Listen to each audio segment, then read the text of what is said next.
Harshita. Karwa plus ಚಾನೆಲ್ಗೆ ಸ್ವಾಗತ. ವಾರ್ತೆಗಳ ಮುಖ್ಯಾಂಶಗಳು. ಕರೋನಾ ನಿಮಿತ್ತ ನವರಾತ್ರಿ ಉತ್ಸವ ಸರಳ ರೀತಿಯಲ್ಲಿ ಆಚರಣೆ. ಕಾರವಾರದ ಮುಡಿಗೇರಿಯಲ್ಲಿ ಕಲ್ಲಂಗಡಿ ಬೆಳೆದು ಯಶಸ್ಸು ಕಂಡ ಹಾವೇರಿ ಮೂಲದ ಕೃಷಿಕ. ದೇವಳಮಕ್ಕಿಯ ಶಿರ್ವೆಯಲ್ಲಿ ಹಳ್ಳ ದಾಟಲು ಗ್ರಾಮಸ್ಥರ ಪರದಾಟ. ಕಾರವಾರದ ಬೈಸ್ಕೋಲ್ನಲ್ಲಿ ಪ್ರತ್ಯಕ್ಷ ಕಾಣಿಸಿಕೊಂಡ ಚಿರತೆ. ಜಿಲ್ಲೆಯಲ್ಲಿ ಸರಳ ರೀತಿಯಲ್ಲಿ ಕನ್ನಡ ರಾಜ್ಯೋತ್ಸವ ಆಚರಣೆ. ಜಿಲ್ಲಾಧಿಕಾರಿ ಡಾಕ್ಟರ್ ಹರೀಶ್ ಕುಮಾರ್. ಅಂಕೋಲಾ ಪಿಎಸ್ಐ ಸಂಪತ್ ನೇತೃತ್ವದ ಕಾರ್ಯಾಚರಣೆ. ಕಳ್ಳರ ಬಂಧನ, 3 ಲಕ್ಷ ವಸ್ತುಗಳು ವಶ. ವಾರ್ತೆಗಳ ವಿವರ. ಅಶ್ವಿನ ನವರಾತ್ರಿ ವಾರ್ಷಿಕ ಉತ್ಸವ ಕಾರವಾರದಲ್ಲಿ ಪ್ರಾರಂಭವಾಯಿತು. ಪ್ರತಿ ದೇವಾಲಯದಲ್ಲಿ ಮುಖವಾಡಗಳು, ಸ್ಯಾನಿಟೈಸರ್ಗಳು ಮತ್ತು ಸಾಮಾಜಿಕ ದೂರವನ್ನು ಬಳಸಲಾಗುತ್ತಿದೆ. ಪ್ರತಿ ವರ್ಷ ಕಾರವಾರ ತಾಲೂಕಿನೊಳಗಿನ ಶ್ರೀ ಶಾಂತಾದುರ್ಗಾ ಮಹಾಮಾಯ ದೇವಸ್ಥಾನ, ಸದಾಶಿವಗಢದ ಶ್ರೀ ದುರ್ಗಾದೇವಿ ದೇವಸ್ಥಾನ, ಮಾಜಾಳಿಯ ಶ್ರೀ ಸಾತೇರಿ ದೇವಸ್ಥಾನ ಹಾಗೂ ಅನೇಕ ಕಡೆಗಳಲ್ಲಿ ನವರಾತ್ರಿ ಉತ್ಸವ ನಡೆಯುತ್ತಿತ್ತು.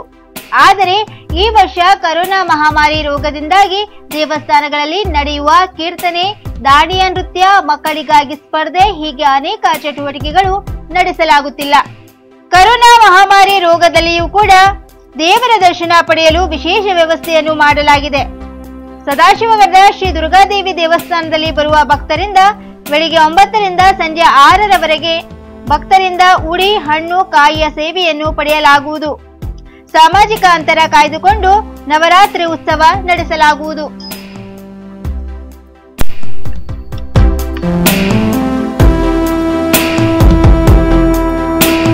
ಕಾರವಾರದ ಮುಡಿಗೇರಿಯಲ್ಲಿ ಕಳೆದ 5 ವರ್ಷಗಳಿಂದ ಯಶಸ್ವಿಯಾಗಿ ಕಲ್ಲಂಗಡಿ ಬೆಳೆಯನ್ನು ಬೆಳೆಯುತ್ತಿದ್ದಾನೆ. ಹಾವೇರಿ ಮೂಲದ ಸಂಗಮೇಶ್ ಹಿರೇಮಠ್ ಎನ್ನುವವರು ಇವರು ಕಳೆದ ಕೆಲವು ವರ್ಷಗಳ ಹಿಂದೆ ಹಾವೇರಿಯಲ್ಲಿ ಕೃಷಿಯನ್ನು ಮಾಡಲು ಸಾಧ್ಯವಿಲ್ಲ ಎಂದು ಕಾರವಾರಕ್ಕೆ ದುಡಿಮೆ ಮಾಡಲು ಬಂದಿದ್ದರು. ಈ ಸಂದರ್ಭದಲ್ಲಿ ತಾಲೂಕಿನ ಮುಡಿಗೇರಿಯಲ್ಲಿ ಬಂಜರು ಭೂಮಿಯನ್ನು ಕಂಡು ತಾನು ಇಲ್ಲಿ ಕೃಷಿ ಮಾಡಬಹುದು ಎಂದು ಯೋಚನೆ ಮಾಡಿ ಕಳೆದ 5 ವರ್ಷಗಳಿಂದ ಯಶಸ್ವಿಯಾಗಿ ಕಲ್ಲಂಗಡಿಯನ್ನು ಬೆಳೆದು ಇತರ ರೈತರಿಗೆ ಮಾದರಿಯಾಗಿದ್ದಾರೆ.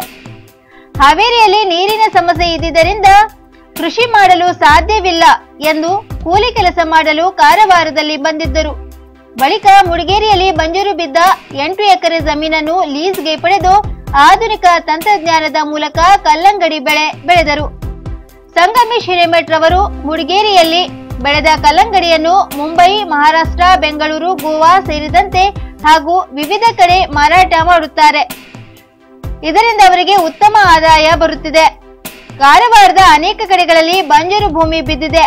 ಅಲ್ಲದೆ ಅನೇಕ ಕಡೆ ಬಹುಮಹಡಿ ಕಟ್ಟಡ ನಿರ್ಮಾಣವಾಗಿದೆ. ಕೃಷಿಯ ಮೇಲಿನ ನಿರಾಸಕ್ತಿಯಿಂದಾಗಿ ಇಂತಹ ಪರಿಸ್ಥಿತಿ ಇದೆ ಎಂದು ಹೇಳುತ್ತಾರೆ. ದೇವಳಮಕ್ಕಿಯ ಶಿರ್ವೆಯಲ್ಲಿ ಹಳ್ಳ ದಾಟಲು ಗ್ರಾಮಸ್ಥರ ಪರದಾಟ.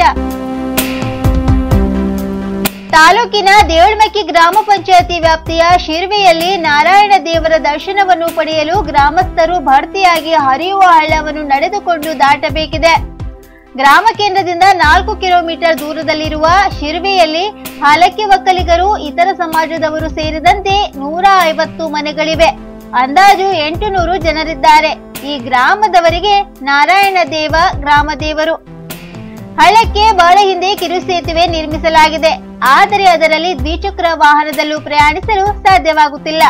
ಶಾಲಾ ಕಾಲೇಜು ಸಮಯದಲ್ಲಿ ಹಳ್ಳ ದಾಟಲು ವಿದ್ಯಾರ್ಥಿಗಳಿಗೆ ತುಂಬಾ ತೊಂದರೆಯಾಗುತ್ತಿದೆ.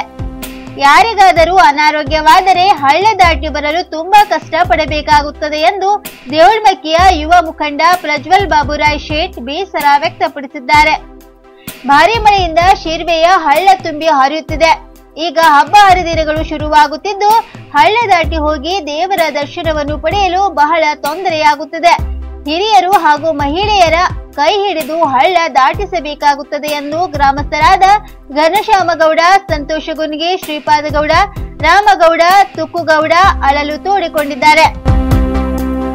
ಈ ಹಳ್ಳಕ್ಕೆ ಸಮರ್ಪಕವಾದ ಸೇತುವೆ ನಿರ್ಮಿಸಿ ಗ್ರಾಮಸ್ಥರಿಗೆ ಅನುಕೂಲ ಮಾಡಿಕೊಡಬೇಕು ಎಂದು ಒತ್ತಾಯಿಸಿದ್ದಾರೆ. ಕಾರವಾರ ಕೋವಿಡ್-19 ಕಾರಣದಿಂದ ಈ ಬಾರಿಯ ಕನ್ನಡ ರಾಜ್ಯೋತ್ಸವವನ್ನು ಸರಳ ರೀತಿಯಲ್ಲಿ ಹೆಚ್ಚು ಜನರು ಸೇರದಂತೆ ಸ್ವಾತಂತ್ರ್ಯ ದಿನಾಚರಣೆ ಮಾದರಿಯಲ್ಲಿ ಅಗತ್ಯ ಮುನ್ನೆಚ್ಚರಿಕಾ ಕ್ರಮಗಳೊಂದಿಗೆ ಆಚರಿಸಲಾಗುವುದೆಂದು ಜಿಲ್ಲಾಧಿಕಾರಿ ಡಾಕ್ಟರ್ ಹರೀಶ್ ಕುಮಾರ್ ಕೆ ಅವರು ಹೇಳಿದರು. ಇಂದು ಜಿಲ್ಲಾಧಿಕಾರಿ ಕಚೇರಿ ಸಭಾಂಗಣದಲ್ಲಿ ಬರುವ ನವೆಂಬರ್ 1ರಂದು ಆಚರಿಸಲಾಗುವ ಕನ್ನಡ ರಾಜ್ಯೋತ್ಸವ ಕಾರ್ಯಕ್ರಮದ ಪೂರ್ವಭಾವಿ ಸಭೆಯ ಅಧ್ಯಕ್ಷತೆ ವಹಿಸಿ ಮಾತನಾಡಿದರು. ನಗರದಲ್ಲಿ ಸಾಂಕೇತಿಕವಾಗಿ ಕನ್ನಡಾಂಬೆಯ ಮೆರವಣಿಗೆ ನಡೆಸಲಾಗುವುದು. ಈ ಬಾರಿ ಶಾಲಾ ಕಾಲೇಜಿನ ಮಕ್ಕಳಿಗೆ ಪರೇಡ್ನಲ್ಲಿ ಭಾಗವಹಿಸಲು ಅವಕಾಶವಿರುವುದಿಲ್ಲ ಹಾಗೂ ಯಾವುದೇ ಸಾಂಸ್ಕೃತಿಕ ಕಾರ್ಯಕ್ರಮಗಳು ಇರುವುದಿಲ್ಲ ಎಂದರು. ನವೆಂಬರ್ 5ರವರೆಗೂ ಚುನಾವಣೆ ನೀತಿ ಸಂಹಿತೆ ಜಾರಿಯಲ್ಲಿರುವುದರಿಂದ ಜನಪ್ರತಿನಿಧಿಗಳು ಭಾಗವಹಿಸುವುದು ಮತ್ತು ಸರ್ಕಾರದ ಸಾಧನೆ ಬಗ್ಗೆ ಭಾಷಣದಲ್ಲಿ ಪ್ರಸ್ತಾಪಿಸುವ ಕುರಿತು ಚುನಾವಣಾ ಆಯೋಗದ ನಿರ್ದೇಶನದ ಮೇರೆಗೆ ಮುಂದಿನ ಕ್ರಮ ಕೈಗೊಳ್ಳಲಾಗುವುದು ಎಂದರು. ಕಾರವಾರದ ಬೈಸ್ಕೂಲ್ನಲ್ಲಿ ಪ್ರತ್ಯಕ್ಷ ಕಾಣಿಸಿಕೊಂಡ ಚಿರತೆ.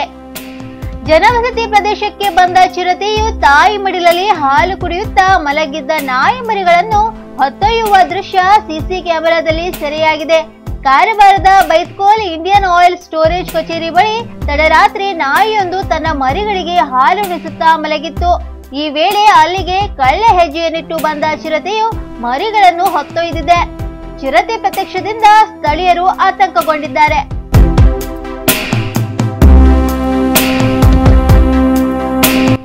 ಉತ್ತರ ಕನ್ನಡ ಜಿಲ್ಲೆಯ ಅಂಕೋಲಾ ಠಾಣೆಯ ಪಿಎಸ್ಐ ಸಂಪತ್ ನೇತೃತ್ವದ ಪೊಲೀಸ್ ತಂಡ ಕಾರ್ಯಾಚರಣೆ ನಡೆಸಿ 3,72,100 ಮೌಲ್ಯದ ಮನೆ ಮತ್ತು ಕೇಬಲ್ ಆಫೀಸ್ನಲ್ಲಿ ಕಳ್ಳತನ ಮಾಡಿದ ವಸ್ತುಗಳನ್ನು ಇಂದು ವಶಕ್ಕೆ ಪಡೆದು 4 ಜನರನ್ನು ಬಂಧಿಸಿದ್ದಾರೆ. ಅಂಕೋಲಾದ ಹುಲಿದೇವರವಾಡದ ರಾಜು ನಾಯ್ಕ್ ಎಂಬುವವರ ಟಿವಿ ಕೇಬಲ್ ಆಫೀಸ್ ಮತ್ತು ಮನೆಯಲ್ಲಿ ಕಳ್ಳತನ ಮಾಡಲಾಗಿತ್ತು. ಕಳ್ಳತನ ನಡೆದ ಕೆಲವೇ ದಿನದಲ್ಲಿ ಹಾವೇರಿ ಮೂಲದ ಇಮ್ರಾನ್, ಮುಬಾರಕ್, ಬಸವರಾಜ್, ಮಲ್ಲಿಕ್ ಜಾನ್ ನನ್ನು ಬಂಧಿಸಿದ್ದು ಇವರಿಂದ ಜಿಯೋ ವೈಫೈ, 20,500 ರೂಪಾಯಿ ನಗದು ಹಣ, Hyundai car, fire hall machine ಸೇರಿದಂತೆ ಒಟ್ಟು ಮೌಲ್ಯ 3,72,100 ರೂಪಾಯಿಗಳ ವಸ್ತುಗಳನ್ನು ವಶಕ್ಕೆ ಪಡೆಯಲಾಗಿದ್ದು, ಕಾರ್ಯಾಚರಣೆಯಲ್ಲಿ ASI Ashok, Taladappanavar, CPC Manjunath, Srikanth, Manoj D, Santosh Kumar, Jagadish Naik, Asif, Suresh B, CSC Mahammad, Shafi Sheikh, Yallapur ಠಾಣೆ, ಸಿಪಿಸಿ ಕೋಟೆ, ಶಿರಸಿನಗರ ಠಾಣೆ ಸಿಬ್ಬಂದಿಗಳು ಭಾಗವಹಿಸಿದ್ದು ಅಂಕೋಲಾ ಠಾಣೆಯಲ್ಲಿ ಪ್ರಕರಣ ದಾಖಲಾಗಿದೆ. ಇನ್ನು ಮತ್ತಷ್ಟು ಸುದ್ದಿಗಾಗಿ ಕಾರವಾರ ಪ್ಲಸ್ ವೀಕ್ಷಿಸಿ. ನೀವು ಯೂಟ್ಯೂಬ್ ಅಲ್ಲಿ ನೋಡ್ತಿದ್ದೀರಿ, ಸಬ್ಸ್ಕ್ರೈಬ್ ಮಾಡಿ, ಬೆಲ್ ಐಕಾನ್ ಕ್ಲಿಕ್ ಮಾಡಿ. ಫೇಸ್ಬುಕ್ ಪೇಜ್ ಅಲ್ಲಿ ನೋಡ್ತಿದ್ದೀರಿ, ಫಾಲೋ ಮಾಡಿ. ಧನ್ಯವಾದಗಳು.